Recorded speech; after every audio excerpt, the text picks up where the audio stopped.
Assalamualaikum warahmatullahi wabarakatuh, saudara-saudaraku. Selamat berjumpa saya lagi. Ya, sebelum kita mulai belajar, yuk mari sama-sama kita berdoa dulu lah. Mudah-mudahan apa niat kita untuk mencari ilmu, niat kalian untuk mencari ilmu mudah-mudahan bisa bermanfaat, berkah, dan mudah-mudahan virus yang luar biasa ini ya, dari segi ekonomi, dari segi kegiatan, dari segi sosial, semuanya terpengaruh. Kegiatan agama, kegiatan apapun semua pengaruh dengan virus yang kecil, luar biasa ya. Yang kecil itu orang semua takut semua, padahal semua itu aktivitas apapun yang berhubungan dengan kegiatan kita jangan terlalu was-was, tapi optimis ya, bahwa kematian itu sudah ada yang ngatur. Jadi jangan takut kegiatan apapun, yang penting jaga jarak ya, jaga kebersihan ya. Saudara-saudara, sebelum kita mulai, yuk mari sama doa dulu lah. Mudah-mudahan virus corona ini segera pulang sebelum ya kita ada di saat melakukan aktivitas Ramadan, bisa lancar puasa kita ya. Ramadan saya masing-masing berdoa mulai.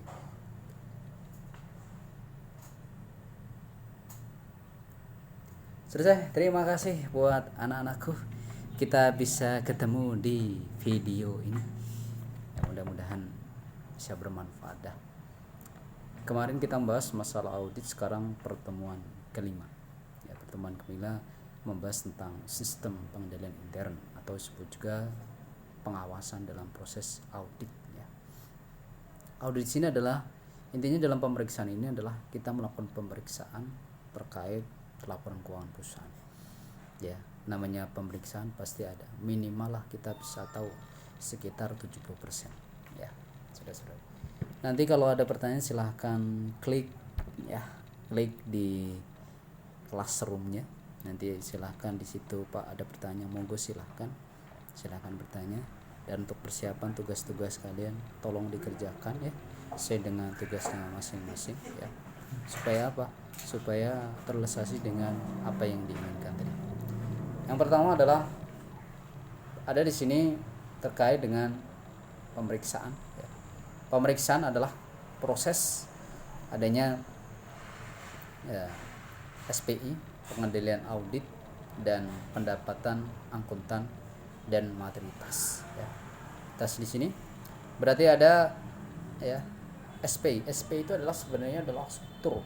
Struktur adalah bentuk di mana adanya pengendalian terdiri dari kebijaksanaan, prosedur, menciptakan untuk memberikan jaminan yang memadai agar tujuan organisasi dapat tercapai. Nah itu. Jadi ada struktur. Kalau udah bilang struktur berarti sudah terbentuk sebuah organisasi ya.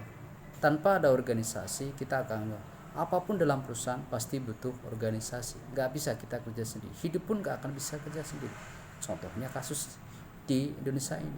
Satu ada bermasalah semuanya akan ya. Satu bermasalah ekonomi akan mengikuti ya. Semuanya ditutup, perekonomian juga akan tertutup. Ini luar biasa. Jadi terdiri dari kebijaksanaan, terus prosedur, dan diciptakan untuk memberikan jaminan ya. Jaminan di sini berarti jaminan untuk memadai dan agar tujuan organisasi dapat tercapai. Nah gitu. Tercapai berarti tercapai adalah memberikan jaminan memadai dan organisasi dapat terrealisasi tadi ya, saudara-saudaraku. Terus konsepnya adalah, konsep dalam SPI pertama adalah tanggung jawab manajemen. Tanggung jawab manajemen adalah SPI manajemen, yaitu kepastian wajar. Kepastian wajar itu berarti bukti yang mutlak di antara ya wajar ya. Kalau belum wajar itu belum dikatakan mutlak. Terus keterbatasan tadi. Keterbatasan tadi adalah terkait dengan keterbatasan SPI. Jadi untuk membentuk satu manajemen bahkan mencapai mutlak tapi wajar. Nah, itu adalah manajemen. Jadi kepastian tadi mutlak tapi wajar. Keterbatasan faktor yaitu faktor di mana tidak semua transaksi tadi ya. Tujuannya SPI adalah pertama adalah menjaga kekayaan, yaitu bagaimanapun kita merintis perusahaan pasti akan butuh menjaga harta perusahaan, aset perusahaan.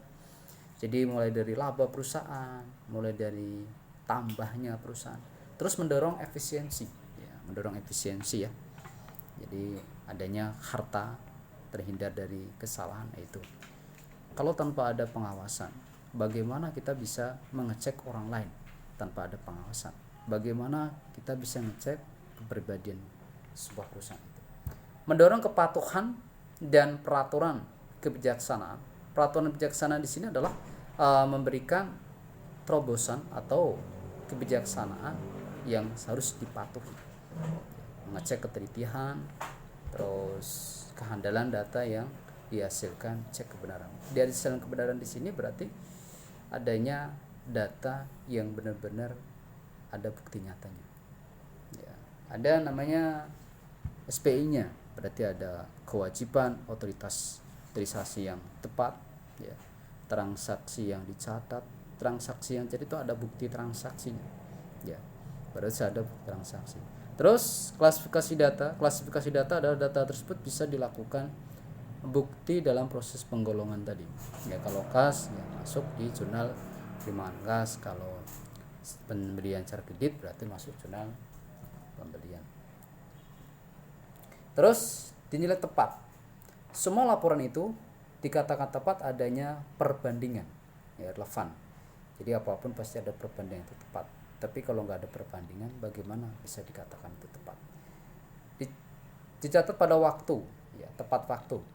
Jadi dalam proses pencatatan itu harus dilakukan tepat waktu.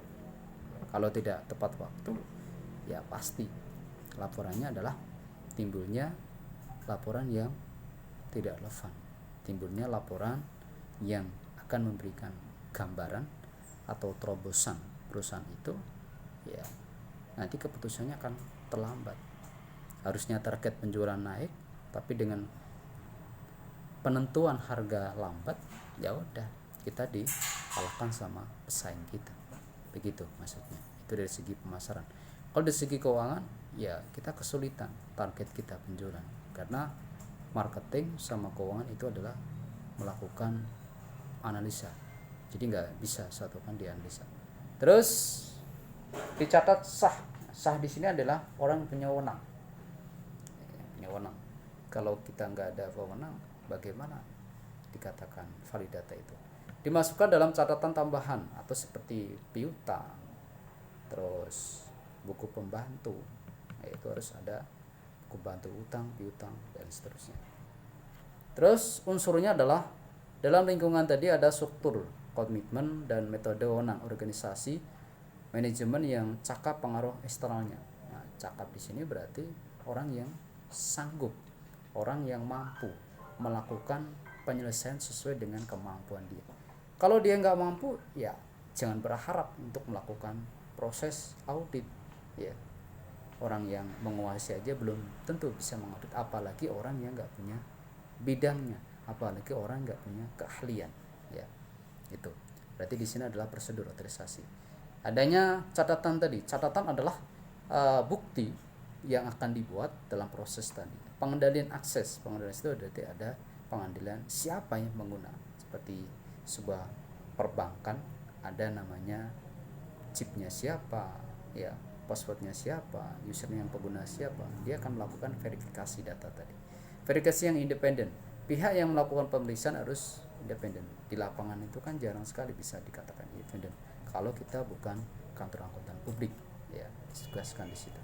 Terus alasan untuk diberikan SP adalah pertama menyediakan data. Pasti kalau kita di proses pengendalian harus ada penyediaan data.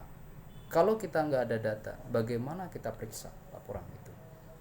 Apakah kita buat manipulasi? Tidak. Itu.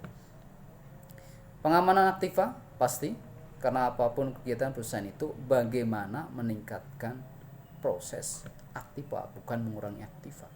Ini mengamankan aktiva, yaitu harus ada pengendalian, ya. Yang ada pengendalian aja kadang terjadi bobolan, apalagi tidak ada pengendalian. Yaitu. Efisiensi operasi di sini adalah teknologi yang digunakan, ya. Dengan kita pakai karyawan, operator, sistem itu bisa mengerjakan berapa orang operator.